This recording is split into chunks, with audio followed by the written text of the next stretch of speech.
जम्मू काश्मीरच्या प्रश्नावरती देखील आपल्याला पाठिंबा देत आला, भारताला पाठिंबा देत आला, त्यांच्या मागे आपण आज अडचणीच्या काळामध्ये उभे राहिलो नाही, याचा त्रास निश्चित भविष्यात होणार.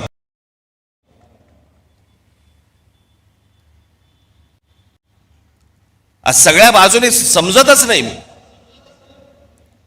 की नेमके आपण कुठे चाललो आहोत, काय चाललो आहोत.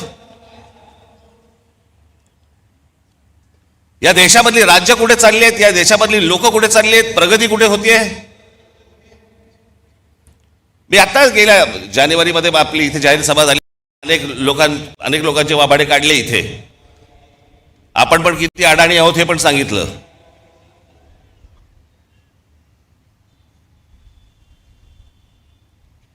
हे जे मी तुम्हाला सांगतो हे लक्षात ठेवत जाय, विसरत जाऊ नका.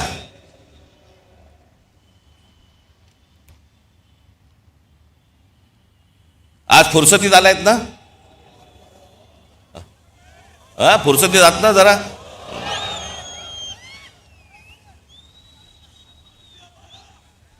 काय उद्या 12 वाजे मी एकट्याने भाषण करत बसायचं, तुला काय बसून ऐकायला.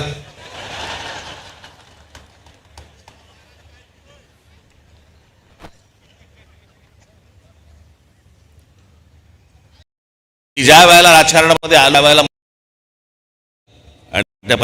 मला बाळासाहेब सांगितलं काही तसं स्क्रूप हवा ना, तसं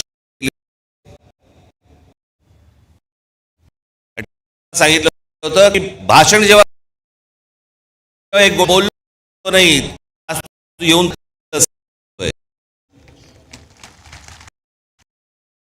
समोर करायला काय दिलंस. आणि मी नेहमी एक भाषण करताना माझ्यावरती एक मानसिक दडपण पण असतं की मी आज काय तुम्हाला देऊ, काय सांगू तुम्हाला, नवीन काय देऊ, ज्याच्यात तुम्ही विचार करायला लागाल. हे सरकार विचार करायला लागेल.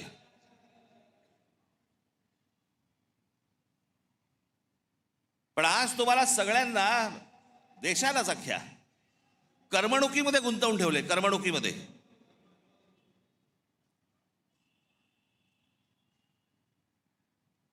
IPL चालू आहे, मग अजून कुठचे पिक्चर येत आहेत, मग ते हाऊसफुल जात आहेत, मग टेलिव्हिजनवरती. मी आज तुम्हाला सगळ्यांना एक नम्र विनंती करणार आहे, महाराष्ट्राच्या हितासाठी नम्र विनंती करणार आहे.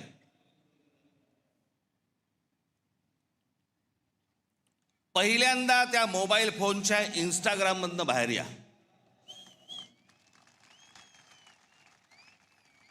सकाळी संडास नाही, लवकर बाहेर याल. मध्यंतरी ते आमचे ते काय ते रील बाज वगैरे सगळे आले होते, मी माझ्याकडे नव्हतं ते मोबाईलवरती, ते टाकलं, ते गुंतायला होतं त्याच्यात. मी मागे म्हटलं होतं ना, ते डान्स बार बंद झाले ना, त्याची लक्षणं आहेत ती. तिकडे ते बंद झालं, इथे मोबाईलवर सुरू झालं.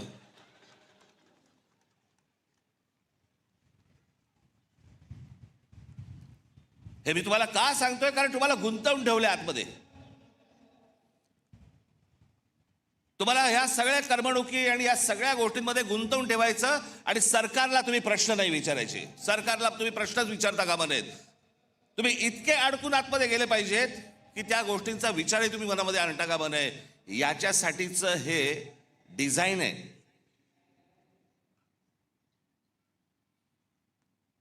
हे फक्त भारतात सुरू नाही आहे, जगभर सुरू आहे की सरकारांना प्रश्नच विचारू नयेत आणि तुम्ही अडकून राहावं. IPL मध्ये अडकावं, चित्रपटामध्ये अडकावं, टेलिव्हिजनमध्ये अडकावं, मोबाईलमध्ये अडकून राहावं. मोबाईल तर आपला एक अवयवच झालाय. आणि म्हणून आजूबाजूला आपल्याला काही बघता येत नाही, पाहता येत नाही, विचार करता येत नाही. जसे पूर्वीच्या काळामध्ये लोक जसे रस्त्यावरती येत असत, आता काही नाही. मी माझा राग व्यक्त केला मोबाईलवर, आता कशाला रस्त्यावरती येऊ. हे तुम्हाला गुंतवून टाकणं आहे. आणि मग महाराष्ट्रामधले जे प्रश्न आहेत, महाराष्ट्रातले जे सत्ताधारी आहेत, यांना प्रश्नच विचारायचे नाहीत. एका बाजूला आमच्या टेलिव्हिजन चॅनलवाल्यांची वाट लावून ठेवली आहे, सारखा वरून दबाव, सारखा वरून दबाव. ही बातमी टाकायची नाही, या बातम्या करायच्या नाहीत, ही करायची नाही, सरकारला विरोध करायचा नाही, विरोध केला बातम्या बंद करू, तुमच्या जाहिराती बंद करून टाकू, नोकरीवरून काढून टाकू. त्याच्यामुळे तुमच्यापर्यंत बातम्या पोचवायच्या नाहीत खऱ्या. हे अशा एका विचित्र परिस्थितीमध्ये देश अडकलेला आहे, हे राज्य अडकलेले आहे, सगळेच अडकलेले आहोत. अर्थात अशा काही गोष्टी ज्या होतात ह्या काही कायमस्वरूपी बसत नसतात. खालून काठी नाही बसली तर वरून बसतेच.